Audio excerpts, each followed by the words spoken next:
Você já questionou as escolhas que fez na vida? Imagino que sim, todos os dias, né? Talvez você já tenha até se sentido preso, como se não tivesse escolha.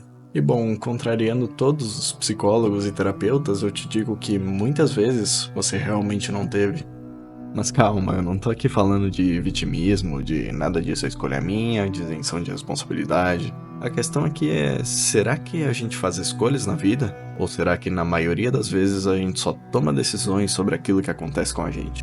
Eu sei que parece a mesma coisa, mas não é bem assim. As escolhas geralmente precedem prazer, algo de bom, algo que você realmente quer. Elas também carregam um toque de liberdade. E as decisões, bom, muitas vezes elas ocorrem porque não temos muita opção. Elas são tomadas sob pressão, para evitar o pior. Afinal, pensa comigo, quando você escolhe, você está no controle, como por exemplo, você juntou dinheiro para viajar no final do ano e tem a liberdade de escolher para qual lugar você quer ir. Então você vai escolher aquele lugar que tem maiores chances de te promover prazer. A escolha está associada ao que você deseja, ao prazer, a algo de bom. Agora, decisões, bom, muitas vezes elas vêm de situações que você nem queria estar inserido. É aquela ideia de decidir sobre o que fazer para evitar sofrer mais do que você já está sofrendo. Como, por exemplo, você precisa decidir se paga a sua fatura atrasada do roxinho ou se paga a sua conta de luz, porque não tem dinheiro para as duas. Ou você está num emprego ruim, com um chefe pior ainda e tem que decidir entre sair dali e arriscar ficar sem dinheiro ou se manter ali e arriscar ficar sem sanidade. Percebe como tem uma diferença enorme entre as duas? Inclusive, teremos uma grande diferença se formos analisar a etimologia das duas palavras. Escolher surge do latim, essa palavra que eu não sei pronunciar. Ela significa colher de várias fontes. Já decisão surge também do latim da palavra decidere.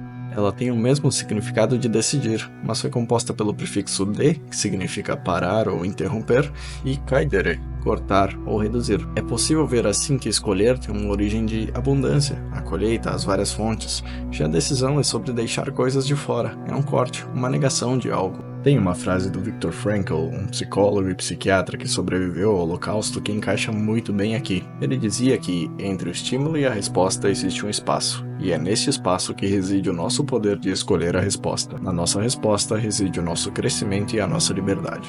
Frankl acreditava que mesmo nas piores situações, nós temos a liberdade de escolher como reagir. Só que muitas vezes essa escolha não é sobre o que é bom, mas sim sobre o que é menos pior. Ele falava disso na época em que estava preso em campos de concentração, onde as decisões que ele e outros tomavam não eram sobre buscar prazer, mas sobre sobreviver e manter a dignidade. Nesse caso, Frankl estava falando sobre decisões, não sobre escolhas. Afinal, se houvesse mesmo uma escolha, ele não estaria em um campo de concentração.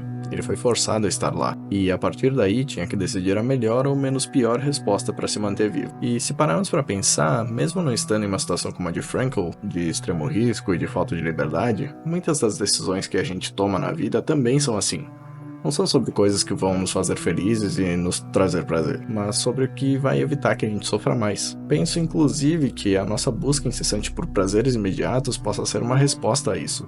Tomamos tantas decisões que nem queríamos tomar todos os dias que em dado momento queremos a liberdade de fazer uma escolha, de optarmos por algo que nos dê prazer. E olha como a coisa pode ser ainda mais complexa. Carl Jung, outro psicólogo e psiquiatra famoso, tinha uma ideia interessante sobre como o inconsciente, aquela parte da psique que age sem consentimento da nossa consciência, influencia as nossas decisões. Para ele, além do inconsciente pessoal, que é específico de cada um, existe também o inconsciente coletivo, uma espécie de conjunto de experiências e padrões que a humanidade compartilha e se apresenta da mesma forma para todos.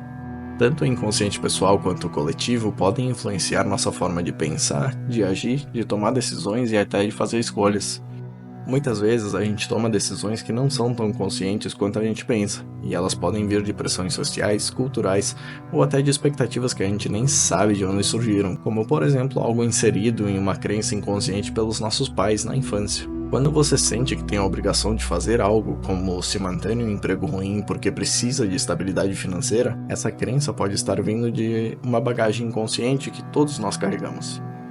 Dessa forma, será que você, eu e todos à nossa volta estamos realmente escolhendo ou só decidindo com base em pressões externas e internas que às vezes a gente nem sabe que existem?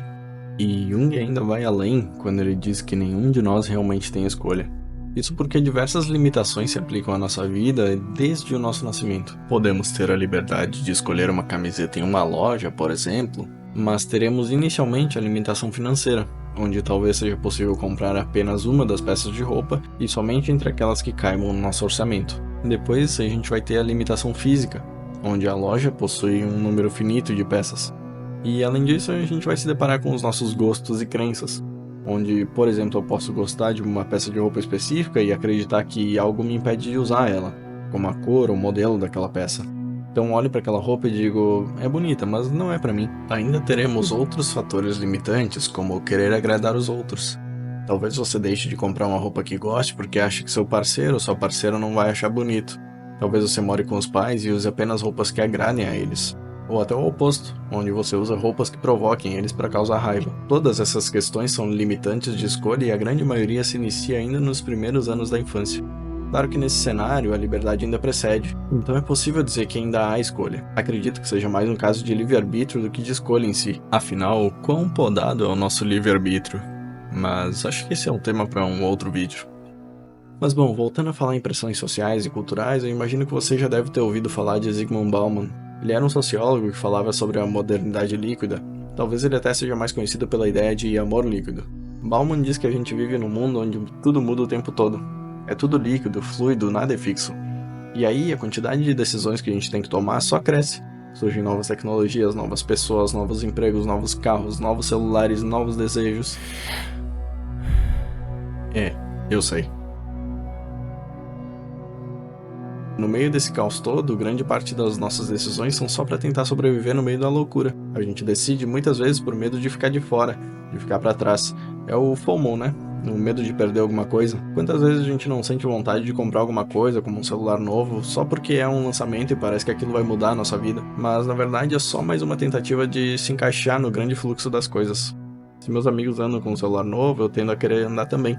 Por mais que isso traga prazer na hora da compra, será que realmente é uma escolha? Será que essa pressão exercida pelo mundo externo, sempre fluindo, força a gente de alguma forma a tomar essa decisão? Afinal, não existem dúvidas de que nós somos moldados pelo nosso ambiente e não existe uma maneira de viver fora de um ambiente. Ou seja, seremos sempre influenciados e moldados independente de onde a gente estiver. Talvez a escolha real aqui seja feita sobre com quem nos relacionamos, a que lugares a gente vai, a que ambiente de fato a gente pertence. Assim, a gente pode escolher por que tipo de ambiente a gente vai ser influenciado. E para dar mais força ainda para essa ideia, tem um cara chamado B.F. Skinner, que foi um psicólogo que trabalhava com a ideia de comportamento condicionado. Ele dizia que a maior parte das nossas escolhas são na verdade respostas a esforços externos, que a gente age de acordo com o que vai nos dar mais recompensa ou menos dor. Nosso comportamento foi moldado para isso. Por exemplo, você não escolhe se alimentar de forma saudável. Você faz isso porque se não fizer, pode ter problemas de saúde. Ou seja, é mais uma decisão estratégica do que uma escolha que vai te fazer feliz. Então, se seguirmos essa linha de raciocínio, grande parte das nossas decisões são influenciadas por inúmeros fatores, muitos dos quais nós nem queríamos ter que lidar. Estamos sempre tentando minimizar as consequências negativas, tentando acertar, ser mais diretos, mas grande parte disso não é escolha. Afinal, se fosse realmente uma escolha, você trabalharia onde trabalha, ganhando o salário que ganha? Ou você trabalha lá porque precisa? Você moraria no lugar onde mora ou vive desejando se mudar para um lugar melhor quando a situação melhorar?